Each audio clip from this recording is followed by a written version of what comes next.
Up to a point. I mean, that's a very tricky question for anyone in Britain now because even within the nation, there's a question: Are you British? Are you English? Do you have like a subsidiary loyalty? I mean, in some ways, I'd say I'm a Londoner actually, as much as British or English. But then, if you have a layered identity, I'd definitely say that European is part of it. Yeah.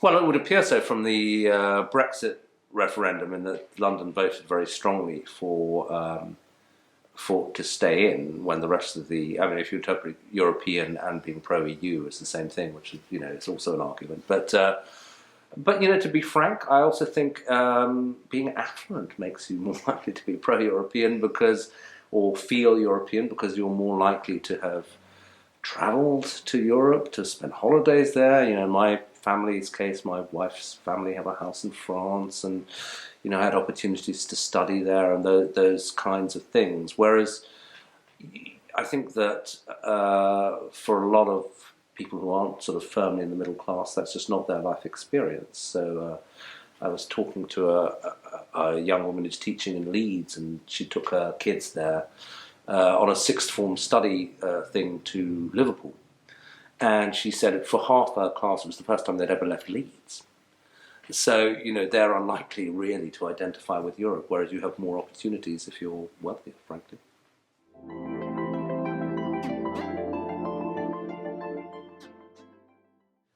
Wouldn't say I have one, but again, I think maybe there was a European process which I can describe for you. I'm unusual in the sense that I was sort of professionally involved with it as a journalist. I was the Economist's EU correspondent from 2001 to 2005.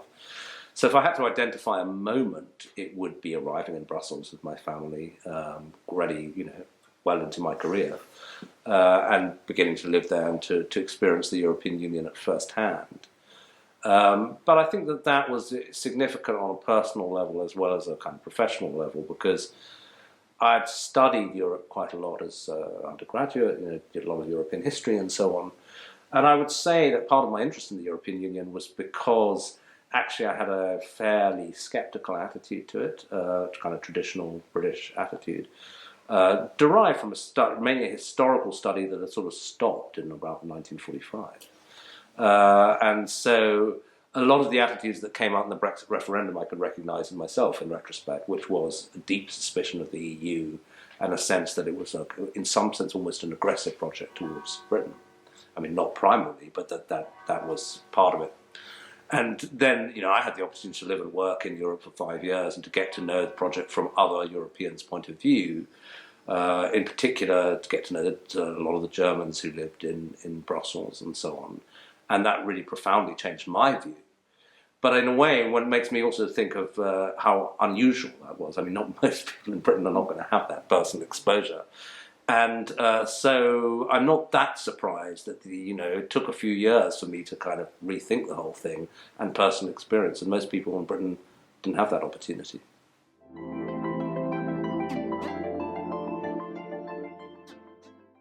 I think you just become aware of the way in which other nations approach it and the singularity of the British approach. I mean, I think all countries bring their own preconceptions to it. I think the Germans, in a funny way, have a particularly singular focus, or they did at the time, on the more federalising aspects of the EU because they were less, because of their own history, less keen on the nation state as an alternative. The French, I think, also had their own take on it. And then the smaller European countries had their view. The countries that were joining, the Poles and others, had a particular view derived from, Soviet occupation and all of that. So you become aware that each country has a different take on it and become more sympathetic to their views. I don't think it converted me. I certainly never became a convert to the most kind of federalizing view of Europe, which was common amongst my German friends. But I became more sympathetic to the argument. I enjoyed discussing it with them. But I never thought that was a feasible endpoint, certainly for the UK, and that turned out to be true. But I think, I enjoyed actually the whole process because, unlike a lot of contemporary politics, certainly in Brussels at the time, you could really profoundly disagree with people and still have a very kind of pleasant, civilized conversation with them. Indeed, even the Eurosceptics, actually, actually got to know Nigel Farage, Daniel Hannan. They weren't actually at the time monsters. They may have turned into that. They were quite interesting people to speak to, weirdly, because they were so outside what was the common discourse in Brussels, and I found that kind of interesting. I talked to them, but I'd also talk to Cohn-Bendit and the people on the other side. And it was a sort of oddly civilized form of political debate where people could really differ on what they wanted, but they were all rubbing along, and that was quite congenial.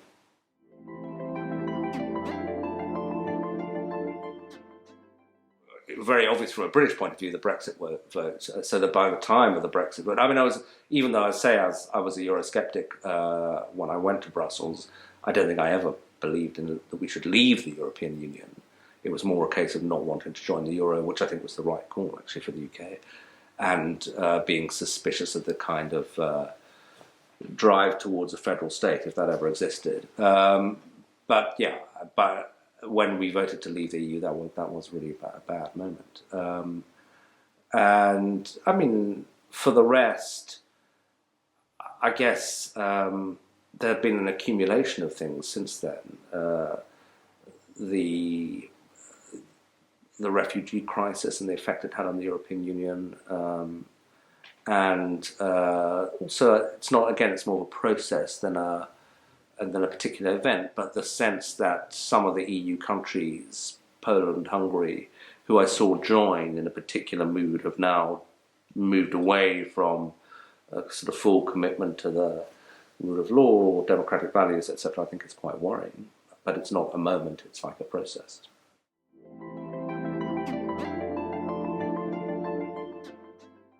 Well, I think because, actually from a narrowly British perspective, it would have been a good move given the way that the world is going. I mean, again, it may be a slightly singular viewpoint because of the kind of thing I do writing about international affairs, but it seems to me that China is going to become an increasing presence in our lives. It represents a value system and a political system which is alien and I think faintly threatening. Meanwhile, the United States, at least under Trump, it looks much less familiar and less committed to liberal values. And I think there are legitimate questions about not the overturn of democracy, but the erosion of democratic processes in the US. And for the UK alone, it's going to be quite hard to navigate to stand up to countries that large and powerful.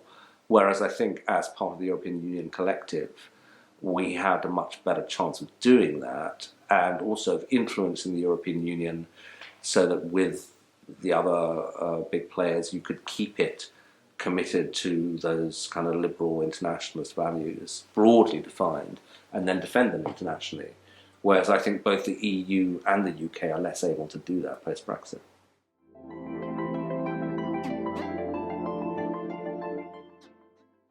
I mean, there have been loads, but I would say, again, going back to the period I was in Brussels, which was 2001 to 2005, there were not great years for the European Union, only great in comparison with what was to come, because they had a couple of very difficult things to cope with. They had the Iraq War, which was highly divisive. They had this Constitutional Convention, which absorbed a huge amount of energy and intellectual energy, and eventually the end product was rejected in referendums in France and the Netherlands.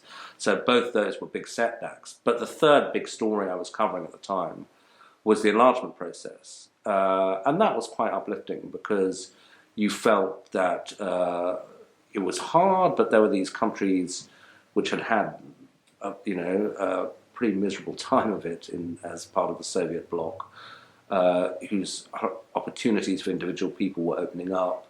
The countries were becoming free, essentially. It had become free, they had free expression, democratic elections, and that they very much saw joining the European Union as a crucial way of anchoring their new prosperity, their better hopes, and their political freedoms, and becoming part of a stronger collective, which they strongly identified with in terms of sort of values terms. That was the perception at the time.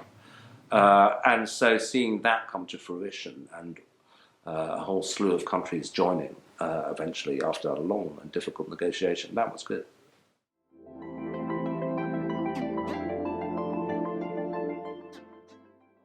The thing is, it's been such a part of my life that I'll probably only realise when it's gone, if you know what I mean, because the UK joined, I think, in '73, so I was 10.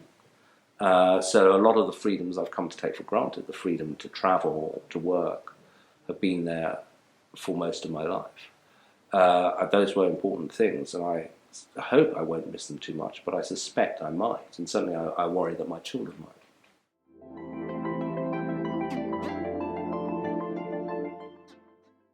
To have survived, that'd be good. To somehow be on the road to bringing Britain back in, but I think probably most importantly, to have defended core values like the rule of law, independent courts, free media in Poland and Hungary without, and other countries where it might be threatened, without either completely alienating those countries or splitting up the EU or falling prey to internal division. I don't think the situation in either of those countries is irretrievable. It's not good. And if somehow that situation improved and was linked to a strengthening of the European Union as a project, that would, I think, probably be the most important thing.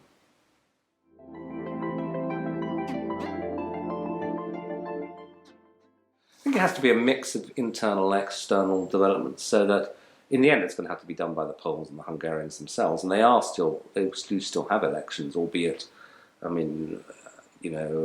you could argue that certainly in Hungary there's some tilting towards the Orban government, but he did lose the elections in Budapest recently, so there could be a shift in opinion, but that I think has to be helped by the European Union to some extent holding the line on, say, for example, the independence of the courts in Poland.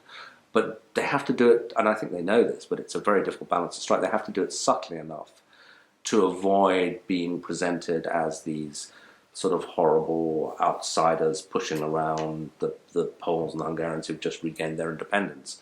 And striking that balance is very difficult.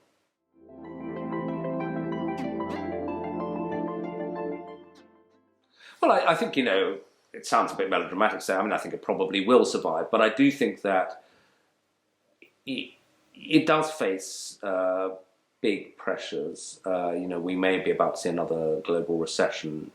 If they have another financial crisis, which is possible, if you have another global recession, that will test it enormously. I worry that, Greece was difficult enough, but imagine if you have a financial crisis in Italy, particularly given the state of politics there. You combine the disillusionment that would cause with the kind of weariness in Germany and France with the idea of supporting Southern Europe, plus maybe another migration crisis, plus Britain's just left, plus America's piling on the pressure, as is China. There are a lot of pressures on the EU. So I wouldn't take its survival for granted. But I hope that the other countries have realised, other than Britain, in a way that the UK never fully took on board, that whatever their differences, they gain some important strengths from the EU. The single market is important to them, freedom of movement is important to them, and in a crisis, they do need that collective strength to avoid being pushed around. And I think it was quite striking that for all the antagonism, say, between Hungary and the European Commission, or Poland, Germany and France, on the Brexit negotiations, for example, they managed to form a line and stick to it. And that was because, they could see it was in their joint interests. So if they can identify joint interests in hanging together and seeing through all these problems, then I think that's the beginning of getting through it and emerging maybe with something better at the end.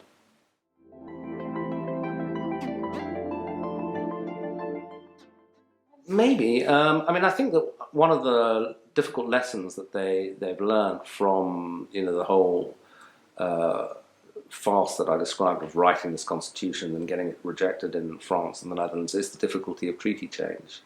And I think it's one of the things they're stuck on, is that some of the more ambitious people, and even just some of the more practical people, say, look, we can't get X done with the current structures. We, for example, may need to move to majority voting on taxation or on foreign policy, but trying to get that through might be impossible. So I think that maybe they will also have to look at this thing that the French have often been keen on, at times anyway, the idea of avant-gardes, and of groups of European nations cooperating on particular areas. And maybe that actually, once the bitter Brexit negotiations are over, that might be actually include Britain in certain areas. I mean, the one everyone talks about is security, but there could be others as well. And that does pose a slight risk to the EU, because if you start blurring the lines between in and out and so on, that also has difficult implications. But even if you just did it within the EU 27, I think that they may have to go for informal cooperations for the time being, because setting up new formal structures seems to be too politically difficult.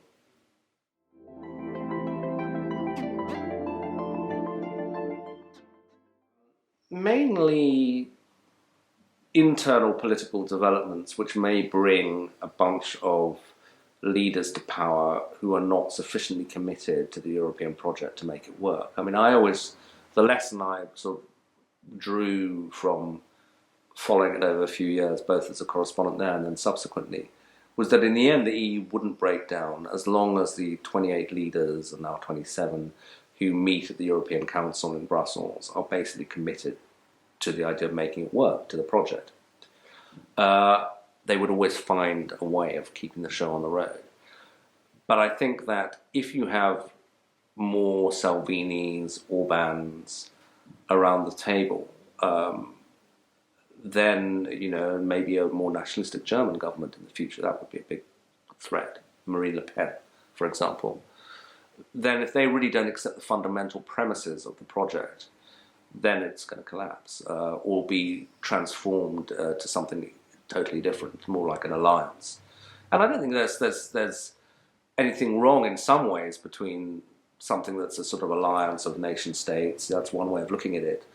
But I think that if it goes too much in that direction, it will begin to break down, because one of the reasons it works as a cooperative venture / alliance is that there are structures and laws, and there's a whole panoply of stuff. It's not just, right at the top you have these 27 leaders who have to be committed, but beneath them there's this huge structure. And if you start dismantling that structure, then actually the habit of cooperation may go as well.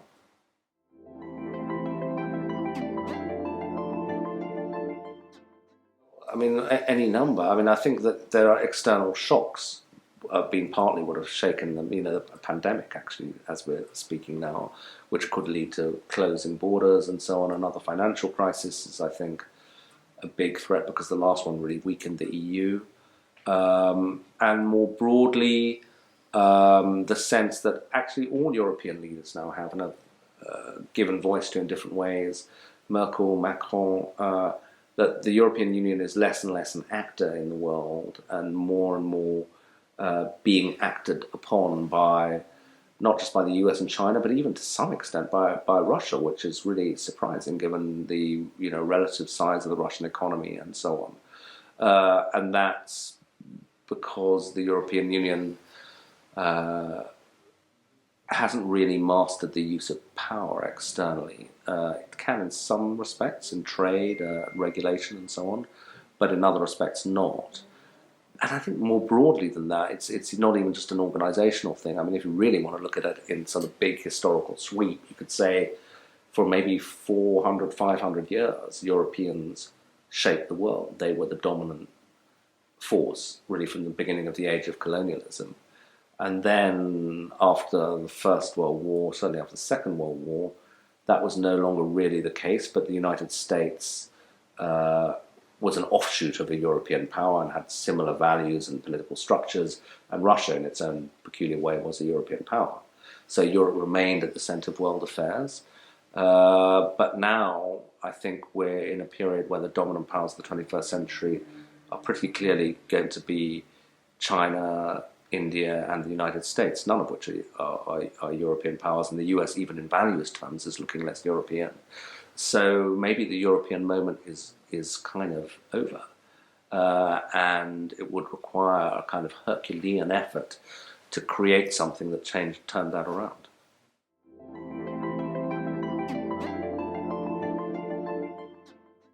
Yeah, I mean, in the sense that nothing is inevitable. But it would slightly depend on things the Europeans do, but also what happens in the outside world. So it's possible that India will never get its act together. It's possible that China actually, its apparently inexorable rise won't be so inexorable after all. I mean, I wrote an article which had a quote above it from a Chinese guy I was interviewing where he said, "How do you stop a nation of 1.4 billion people?" And one of the commenters underneath said, "Oh, don't worry, we'll find ways to stop ourselves. We always do." You know, the Chinese also have their problems. And it may be that we discover that some of the apparent weaknesses of the EU at the current moment, i.e., a lot of procedure, a lot of kind of big emphasis on democratic legitimacy that can make it difficult to actually act, are also in other contexts a strength because they give a kind of stability, legitimacy, and that if the Europeans kind of through a series of small steps actually keep together, make progress in certain areas, and the outside world doesn't, if the US sort of looks increasingly dysfunctional, China and India don't really get their acts together, then the Europeans may find actually that just not only do they hold their own, but it's conceivable that they actually gain power as a force. It doesn't look that way now, but 20 years ago, even 15 years ago, people were writing books about how Europe was going to rule the world. So the picture can change, and it's changed once, it can change again.